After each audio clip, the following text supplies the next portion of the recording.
गर्मियों में भिंडी खाना किसे पसंद नहीं। भिंडी सबकी फेवरेट सब्ज़ी है। और भिंडी गोश्त, सादी भिंडी, मसाला भिंडी, भिंडी भिंडी भिंडी। तो मैं बना रही हूँ आज कीमा और भिंडी।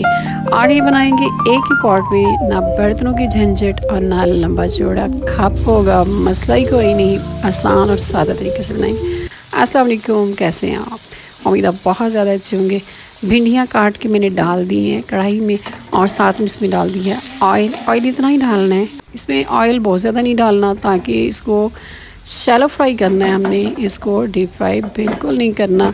और इसको फ्राई करने का सबसे आसान तरीका ये होता है कि ये आधी रह जाएं, यानी जितनी भिंडियाँ हों, अगर आप देखें आधी रह गई हैं तो आप इसे पॉट से, बर्तन से बाहर निकाल दें।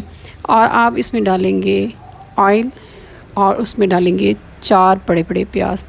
भिंडी थी आधा किलो, प्याज थे 4 बड़े बड़े जो रफली काटे हैं मैंने।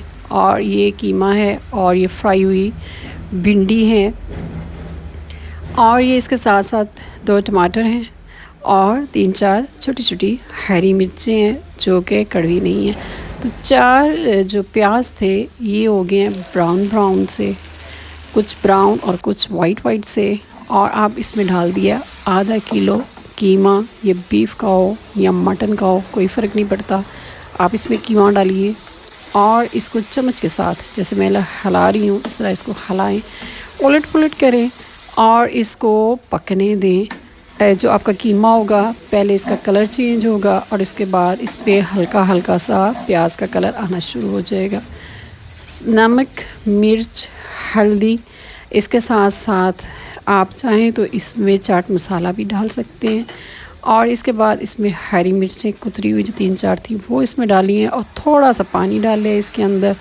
और आप इसके अंदर जो भिंडियाँ हमने फ्राई करके रखी थी वो इसके ऊपर डाल दें। कढ़ाई हमेशा आप जो भिंडी है या कीमा है खुले बर्तन में बनाएं, कढ़ाई वगैरह में बनाएं तो सबसे बेहतरीन रहता है, हिलाने झुलाने में आसानी हो जाती है।